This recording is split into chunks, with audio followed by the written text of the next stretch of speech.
suis Delphin Kibouka-Chelewa. Je suis médecin. Je suis médecin, je travaille pour l'association pour le bien-être familial des indésirables à Befende.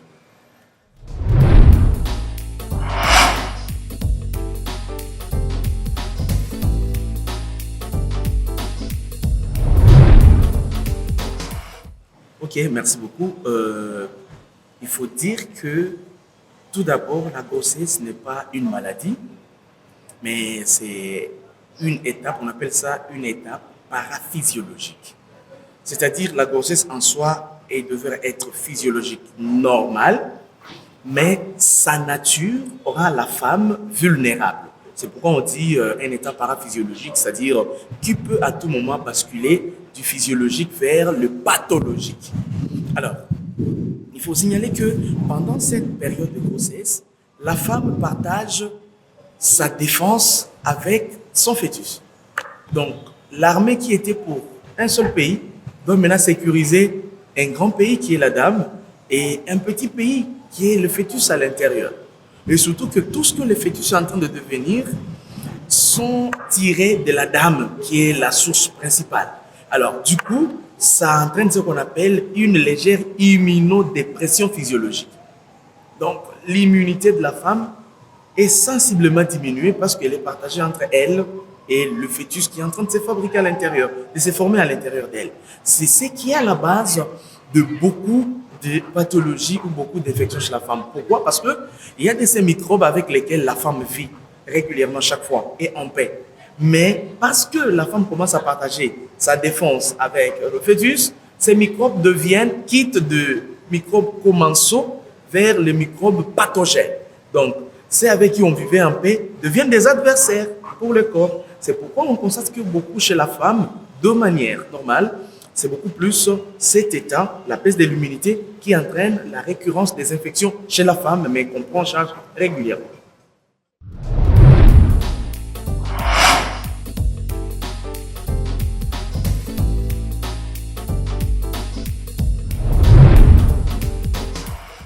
Comme on venait de le dire, la femme partage tout, et tout sauf rien, avec son fœtus. C'est pourquoi quand on dit il faut respecter la femme, on doit la respecter. Parce que même le plus grand sauveur du monde n'a pas eu le nécessaire de l'homme, mais il a eu le nécessaire de la femme.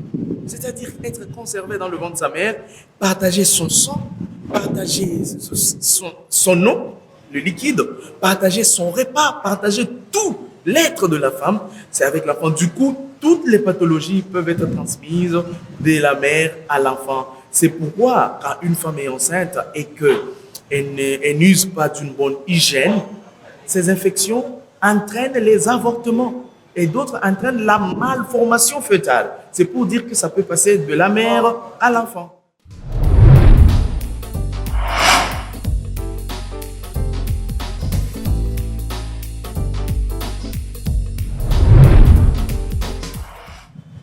Les conséquences sont nombreuses. Il y a d'abord les conséquences pour la femme elle-même, les conséquences pour les fœtus et les conséquences pour toute la famille. Vous savez, je commence par les conséquences chez la mère elle-même. Elle a des malaises, elle a des douleurs. Si je prends un exemple, une infection sexuellement transmissible, je prends une infection genre syphilis, genre blénorragie, genre VIH.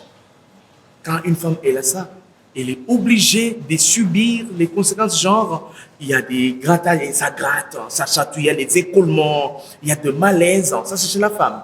Et du coup, si c'est une infection genre Human Papillomavirus, les virus du papillome humain, qui fait des champignons aux organes génitaux de la femme, alors du coup, la femme va être mal à l'aise, c'est des fièvres.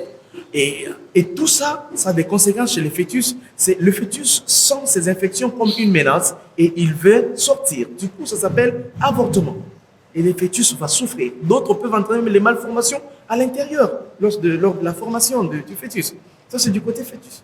Alors, du côté familial, imaginez-vous un monsieur qui est au travail et on lui apprend que sa femme est en train de voir les écoulements.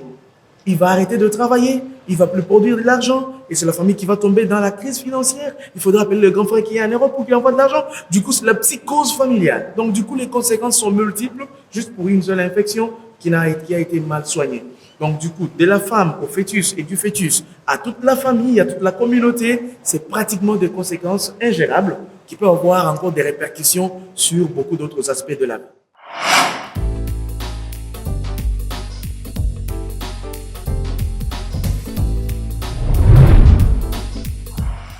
La prévention des infections commence dans la famille.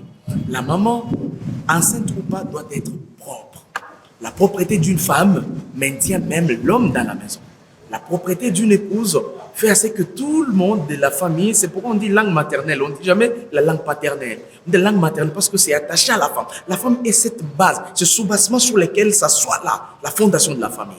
Alors la propreté est un élément très important. Ce n'est pas la propreté du visage, ce n'est pas la propreté des habits, mais la propreté corporelle et la propreté familiale. La femme doit être propre pour éviter ces infections sexuellement transmissibles ou des infections qui ne sont pas sexuellement transmissibles mais qui peuvent arriver. Aussi, elle peut éviter ça en suivant les CPN, les consultations prénatales.